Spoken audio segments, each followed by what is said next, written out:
ہم اس بابرکت تقریب کی اس نہایت اہم روح پرور مرحلے کی طرف بڑھ رہے ہیں جس کا ہم سب کو شدت سے انتظار ہے۔ آج ہمارے درمیان ایک ایسے عالم دین، عالم بعمل، صاحب تقوی، مخلص رہنما تشریف فرما ہے جن کی باتوں میں وزن بھی ہوتا ہے، دلوں کو بدلنے دینے کی طاقت بھی۔ ایسے عالم کا بیان صرف تقریر ہی نہیں ہوتا بلکہ نصیحت، رہنمائی اور نسلوں کی اصلاح کا ذریعہ ہوتا ہے۔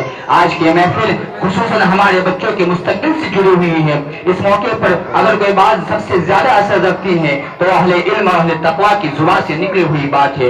اب میں نہایت ہی ادب و احترام، عقیدت کے ساتھ دعوت دیتا ہوں ہمارے معزز مہمانان خصوصی حضرت مفتی محمد زاہد صاحب مظاہری کو تو تشریف لائے، اپنے قیمتی کلمات سے ہماری اس محفل کو فیضیاب فرماوے، ہماری رہنمائی فرماوے اور خصوصاً ہمارے بچوں اور والدین کو قیمتی نصیحتوں سے نوازیں۔ ہم گزارش کرتے ہیں کہ تمام حاضرین خاموشی، توجہ اور ادب کے ساتھ مہمان خصوصی کا بیان سماعت فرمائیں گے، ان باتوں کو دل میں جگہ دیں گے۔ سنا ہے رات اسے چاند تکتا ہے، سنا ہے رات اسے چاند تکتا ہے، ستارے بام فلک سے اتر کر دیکھتے ہیں، رکے تو گردش اس کا طواف کرتی ہے، چلے تو زمانہ اسے دھڑ کر دیکھتا ہے۔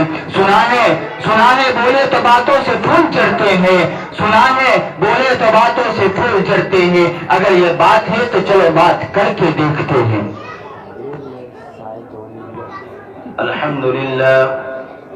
الحمد لله وكفى وسلام على عباده الذين اصطفى أما بعد فأعوذ بالله من الشيطان الرجيم بسم الله الرحمن الرحيم إنا نحن نزلنا الذكر وإنا له لحافظون وعن سلمان رضي الله تعالى عنه قال خطبنا رسول الله صلى الله عليه وسلم فقال يا أيها الناس قد أظلكم شهر عظيم، شهر مبارك، شهر فيه ليلة خير من 1000 شهر، جعل الله صيامه فريضة وقيام ليله تطوعا، من تقرب فيه بخصلة من الخير كان كمن أدى فريضة فيه، ومن أدى فريضة فيه كان كمن أدى 70 فريضة فيما سواه، إلى آخر الحديث، أو كما قال عليه الصلاة والسلام۔ قابل احترام حضرات علماء اکرام، معزز مہمانان اعظام، عزیز طلبہ و پردہ نشین خواتین، ماشاءاللہ آپ حضرات نے بچوں کا پروگرام سماعت فرمایا۔ آج آپ کے یہاں تقریباً 7-8 بچے اور بچیوں کا ناظرہ قرآن کریم مکمل ہوا، یہ بڑی سعادت کی بات ہے اور بہت خوشی کی بات ہے۔ بچوں کا قرآن کریم پڑھ جانا، قرآن کریم کو مکمل کر لینا، یہ کوئی معمولی بات نہیں ہے۔ یہ بچوں کے لیے بھی سعادت ہے اور ان کے والدین کے لیے بھی بڑی خوشی کا موقع ہے، چونکہ قرآن کریم یہ اس کائنات کی سب سے بڑی نعمت ہے، اور قرآن کریم اللہ کا کلام ہے۔ اللہ تعالیٰ نے دنیا میں جتنی کتابیں نازل فرمائیں ان میں سب سے اعلیٰ اور سب سے بڑا جو مقام ہے وہ قرآن شریف کا ہے۔ قرآن شریف، ہم اس کی اہمیت کا اندازہ ان باتوں سے لگا سکتے ہیں کہ اللہ تعالیٰ نے قرآن کریم جن فرشتوں کے ذریعے نازل فرمایا، یعنی جو فرشتے قرآن کریم کو لے کر دنیا میں آئے، وہ فرشتے تمام فرشتوں میں سب سے افضل حضرت جبرائیل امین، جو تمام فرشتوں کے سردار ہیں، اور جس نبی پر قرآن کریم نازل ہوا، جن کو قرآن کریم دیا گیا، وہ نبی تمام نبیوں کے امام، جو وجہ تخلیق کائنات ہے، جن کے صدقہ دفعہ اللہ نے یہ ساری دنیا بنائی۔ تو نبی بھی امام الانبیاء، اور قرآن کریم جس مہینے میں نازل ہوا وہ مہینہ تمام مہینوں میں سب سے افضل رمضان کا مہینہ، اور جس رات میں قرآن نازل ہوا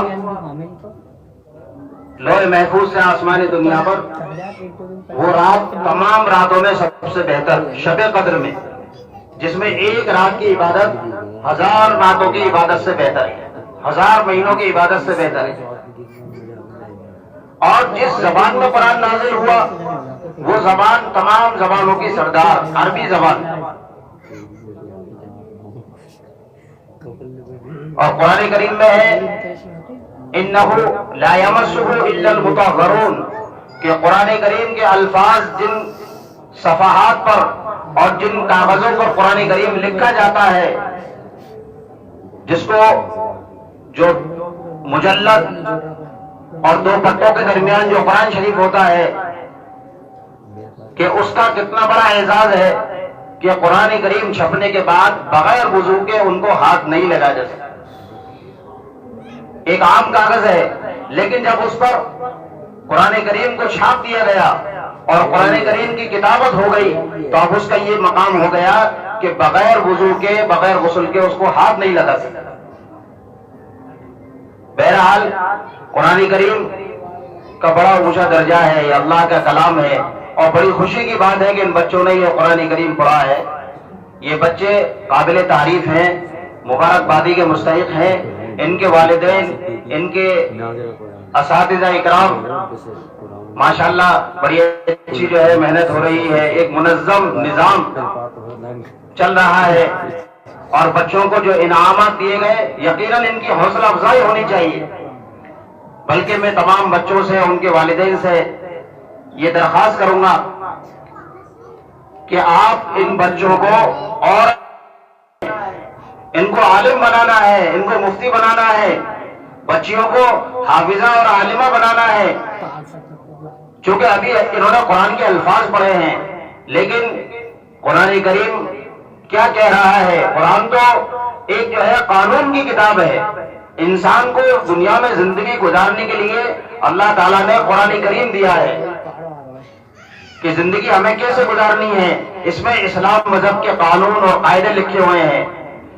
یہ جب معلوم ہوگا جب بچے قرآن کی تفسیر پڑھیں گے، جب بچوں کو عالمیت کا کورس کرایا جائے گا، جب یہ بچے حافظ بنیں گے، عالم بنیں گے، کہ ان کا بہت بڑا مقام ہوگا، اور ان کے والدین کا بھی۔ حدیث میں فرمایا اللہ کے نبی صلی اللہ علیہ وسلم نے، من قرأ القرآن فاستظهره فأحل حلاله وحرم حرامه ادخله الله به الجنة وشفعه في 10 من أهل بيته كلهم قد وجبت لهم النار، او كما قال علیہ الصلوۃ والسلام، کہ جس شخص نے قرآن پڑھا اور قرآن پر عمل کیا، قرآن کے حلال کو حلال جانا اور حرام کو حرام سمجھا، اللہ تعالیٰ اس کے ذریعے اللہ اس کو جنت میں داخل فرمائیں گے، اور اس کے خاندان کے ایسے 10 آدمی جن پر جہنم واجب ہو چکی، ان کے اعمال بد کی وجہ سے، جن کے لیے جہنم کا فیصلہ ہو گیا کہ ان کو جہنم میں جانا ہے، لیکن اس حافظ قرآن کی سفارش پر ان جہنمیوں کو جنت میں بھیجا جائے گا۔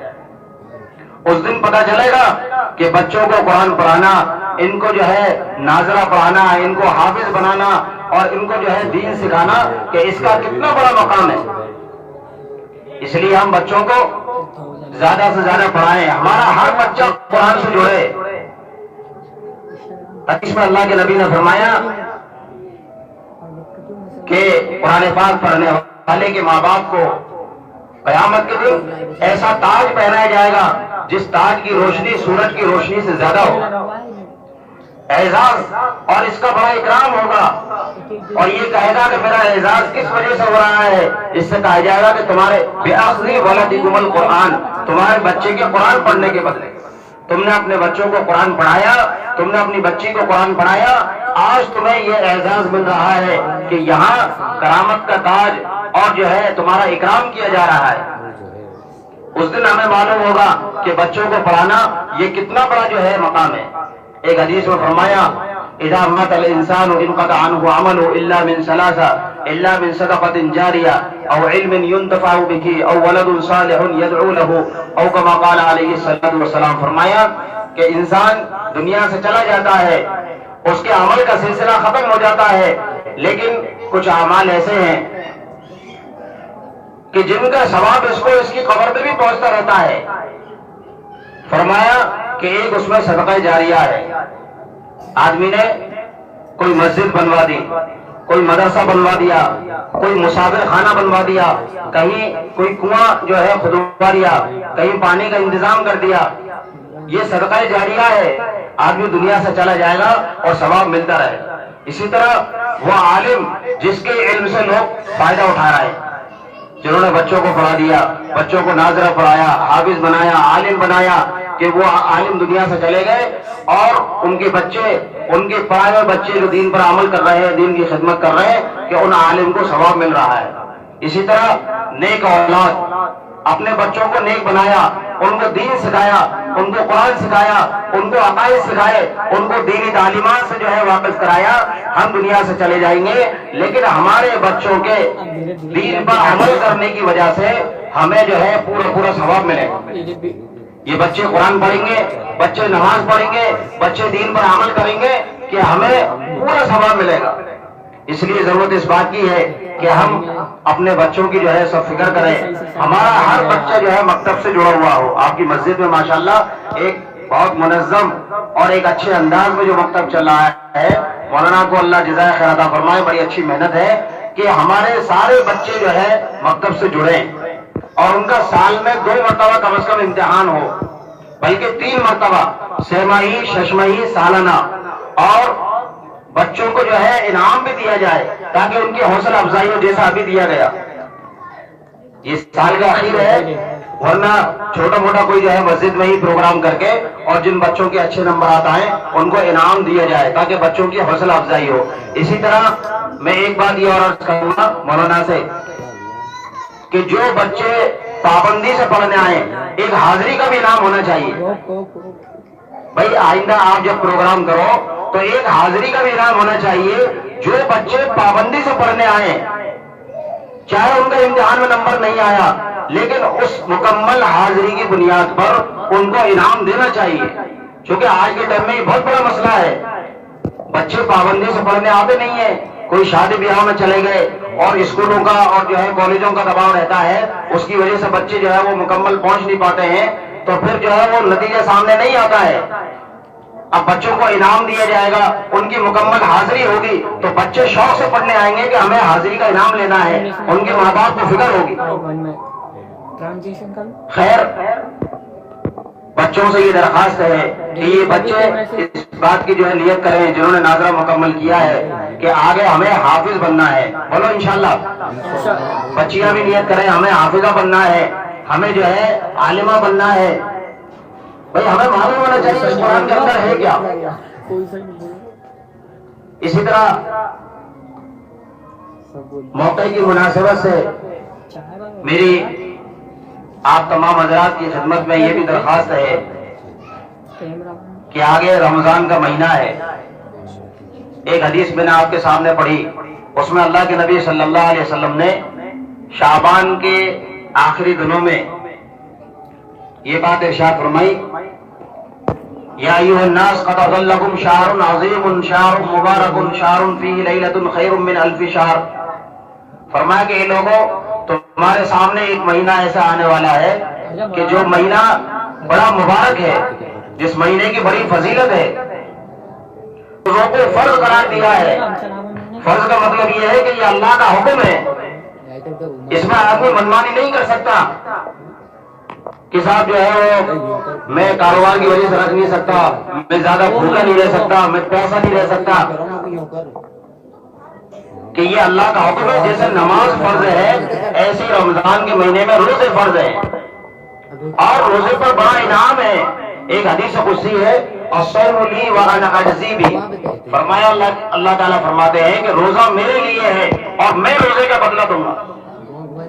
تمام نیک اعمال کا بدلہ اللہ فرشتوں سے دلوائیں گے، نماز کا، زکات کا، حج کا اور دوسرے جو نیک اعمال ہے. لیکن جب روزے کی باری آئے گی تو اللہ تعالیٰ روزے کا بدلہ خود دیں گے. بلکہ ایک دوسری روایت میں ہے وَأَنَا أُجْزَىٰ بِهِ کہ روزے دار کو میں خود بدلے میں مل جاؤں گا. اللہ تعالیٰ فرما رہے کہ جو روزے کا اہتمام کرے گا، پابندی سے روزہ رکھے گا تو میں خود روزے دار کے حوالے ہو جاؤں گا. اب بتائیے جس کو اللہ مل گیا اس کو تو سب کچھ مل گیا. اس لیے ہم روزوں کا اہتمام کریں. قرآن کریم میں صرف جو ہے 2 لوگوں کے لیے اجازت ہے کہ جو رمضان کا روزہ جو ہے وہ ابھی نہیں رکھ کر کے عید کے بعد جو ہے اس کی قضا کریں. ایک تو مریض، فرمایا سفر شرعی، لمبا سفر ہے، اس کو جو ہے